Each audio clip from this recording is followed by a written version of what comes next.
Thank you very much. But look, I sat on this wonderful AI in autonomous weapon systems committee.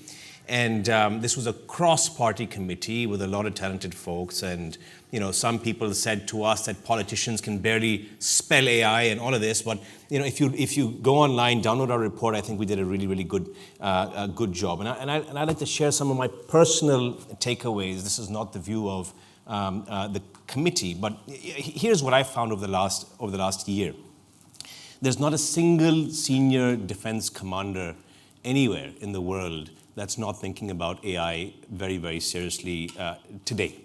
And it's no longer a nice to have, it's an absolutely must have. And there's a lot of stuff happening in, if you like, the back office, things like maintenance, recruitment, logistics, etc. Because defense is essentially just a very large enterprise with tens of thousands of employees and the same sort of challenges that any big enterprise would have. But then there's the very specific battlefield AI. And within that, I think there are further distinctions. There's the kind of good stuff, which is ensuring that a combat commander has access to the right information from all the sources in which they can simplify and understand and have more situational awareness. And then there's the not so great stuff, which is the AI and autonomous weapon systems, etc., which I'm not that worried about because the UK has said we have no plans of deploying any of these systems, thankfully. There are several hundred pilots already in defense right now happening. There's a defense AI center, which I think is involved in this conference. And the war in Ukraine has obviously accelerated everyone's interest in the subject. At one point, it's widely reported that Ukraine was losing something like 10,000 drones a month, cheap drones, but that also sea drones and other sort of assets. And we've seen the images of very expensive Russian warships being hit by sea drones. So it's accelerated the interest across defense in thinking about this. The use cases which I'm most excited about and I think are the most promising are probably around predictive maintenance in defense. So at any one time, only 40% of our military assets are ready for deployment, any one time. And these are huge amounts of cash we put into these assets. You take the Royal Air Force Typhoon aircraft, our primary aircraft, we have about 140 of them. They cost 110 million pounds a pop. Today, 80 of them can take off and 60 can be tasked with deployment. That's a whole lot of assets doing nothing. We have 6 Type 45 destroyers. 2 are available for operations. We have 350 Challenger tanks, 180 have engines, and 120 are ready to go only. We have our new aircraft carriers, 3 billion pounds a pop, and you've seen the maintenance issues with them.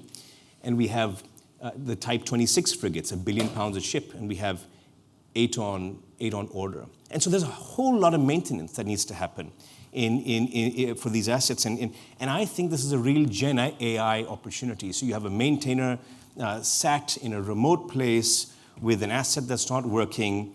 They get to access years and years of maintenance data, of sensor data. Many of these aerial assets have something like 30,000 sensors or more on them. And I think that's really, really interesting. You take that for the older assets.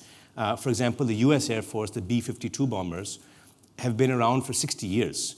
And there are approximately 60 of them. Half of them are not operating at any one time. They predate the floppy disk. And so you have all of this data from years and years, which maintainers should be able to use. I think that's really interesting. Compare this to British Airways. I'm not marketing for them, but something like 98.7% of their assets are ready to fly at any one time. And you compare that to defense at 40%. So there's a huge gap there.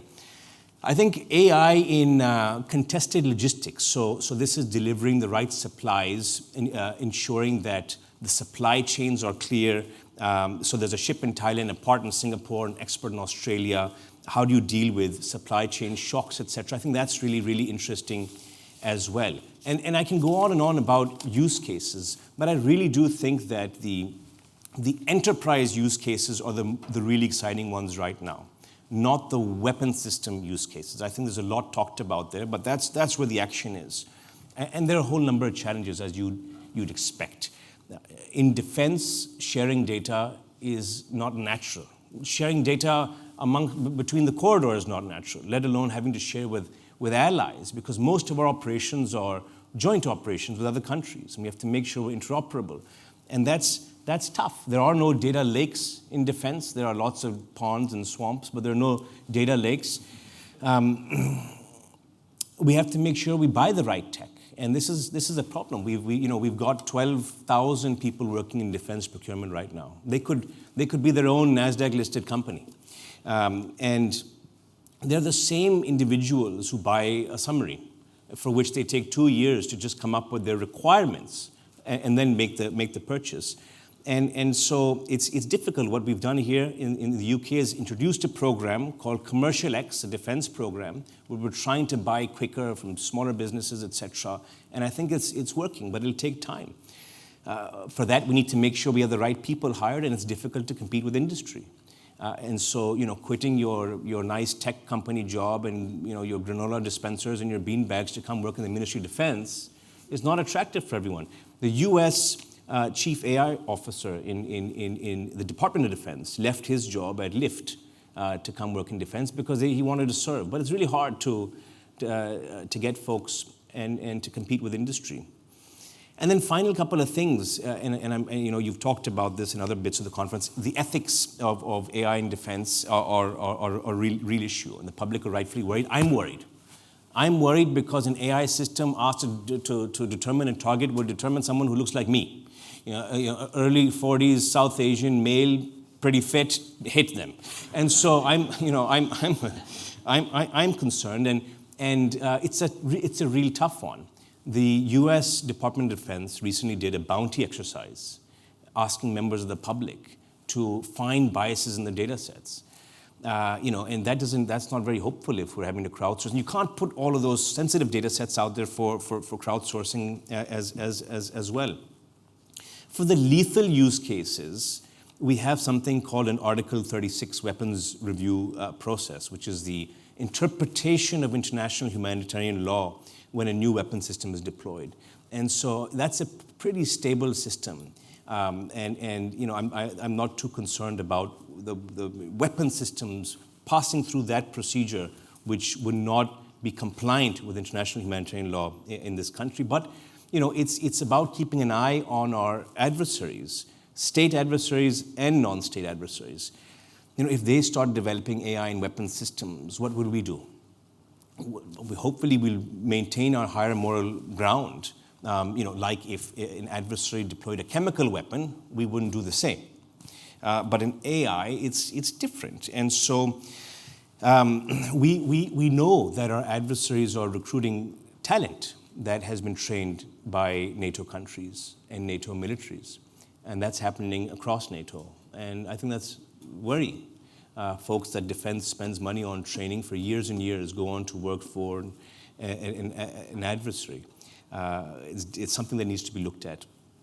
But the good news is that I think we're moving in absolutely the right direction to ensure that controls are in place. We have a good precedent. Since 1945, we've managed to keep nuclear weapons out of the hands of non-state actors because the right controls were in place. And we have to make sure the right controls are in place for AI in defense as well.